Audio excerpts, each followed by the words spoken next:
अभी प्रशासन टाइट हो जाए थोड़ा सा तो सोशल मीडिया पर ज्ञान देने लगे। अरे भाई प्रशासन टाइट होने पे ज्ञान देंगे, धर्म कहने के लिए आते हो, पाप कहने के लिए, पाप के बागी ना बढ़ो। नमस्कार दोस्तों, इस समय हम हरिद्वार में मां गंगा के तट पर मौजूद है।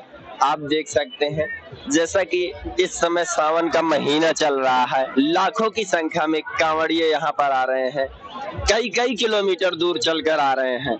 परंतु दोस्तों यह आस्था है या क्या है? अगर आप गंगा तट पर देखेंगे तो दोस्तों जो कई किलोमीटर पैदल चलकर आते हैं गंगा जल ले जाने के लिए, वही लोग यहाँ पर बहुत सी संख्या में गंदगी फैला रहे हैं। आप देख सकते हैं जिस गंगा जल को लेने के लिए कई किलोमीटर लोग पैदल चलकर आते हैं, उसी गंगा जल को स्वच्छ रखने के लिए उन्हें तनिक भी चिंता नहीं है। हालांकि हम किसी की आस्था को ठेस नहीं पहुंचाना चाहते।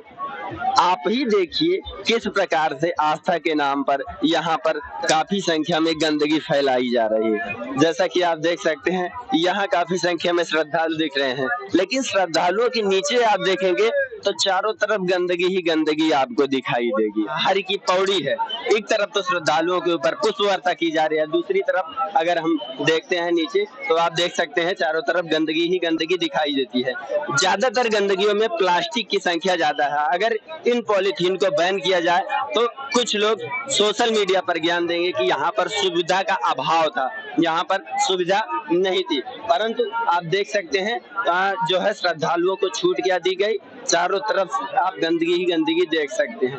ये जो जगह जगह प्लास्टिक गंदगी दिखाई दे रही है, इस पे आप क्या कहना चाहेंगे? ये गलत है, भोले का दरबार है, दरबार है भोले का। इधर गंदगी करता कौन है गंदगी? ये भक्त करते हैं भोले के। या कितना सही है? गलत है, भोले बहुत बेकार है, बिल्कुल बेकार। मुझे भी अच्छा नहीं लग रहा है, अपने कच्चा बच्चा नहीं फेंक जाए।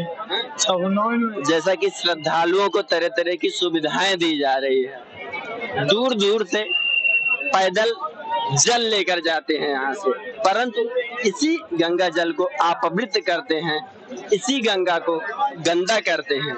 इन्हें तनिक भी चिंता नहीं होती कि जिनके लिए यह पैदल चलकर जिस गंगा जल को लेकर जाते हैं उसे दूषित होने से बचाएं। आप देख सकते हैं किस प्रकार से चारों तरफ गंदगी दिख रही है। तो ये गंदगी कौन कर रहा है? गंदगी हमारे जैसे भोले भी कर रहे हैं, सरकार भी कर रही है। सरकार टाइट हो तो हम तो अपने आप टाइट है, लापरवाही सरकार की भी है।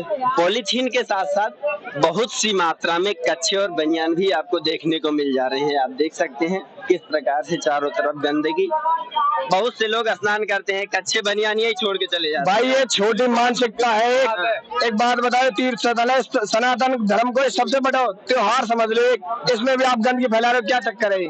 ये खुद अपने रेस्पॉन्सिबिलिटी लेनी पड़ेगी, जब तो गंदगी साफ होगी। प्रशासन टाइट हो जाए थोड़ा सा तो सोशल मीडिया पर ज्ञान देने लगे। अरे भाई प्रशासन टाइट होने पे ज्ञान देंगे, कुटेंगे सोशल मीडिया के बस लिखने वाले। भैया भाई मैं ये कहना चाह रहा हूँ, यहाँ पे धर्म कहने के लिए आते हो, पाप कहने के लिए, पाप के बागी ना बढ़ो।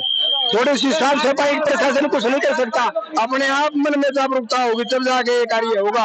यदि प्रशासन कहाँ रहेगा, प्रशासन यहाँ पे रहेगा, वहाँ भी रहेगा, कहाँ रहेगा। अपने मन में भावना होनी चाहिए कि हमने गंदगी नहीं फैलानी। ये गंगा मैया में बात देते हैं ऐसे ही। बाकी आप देख रहे हैं अर्जुन, अगर आप चैनल में नए हैं तो चैनल को सब्सक्राइब करें, वीडियो को ज्यादा से ज्यादा शेयर करें। या कितना सही या कितना गलत है कमेंट कर जरूर बताएं। जय हिंद।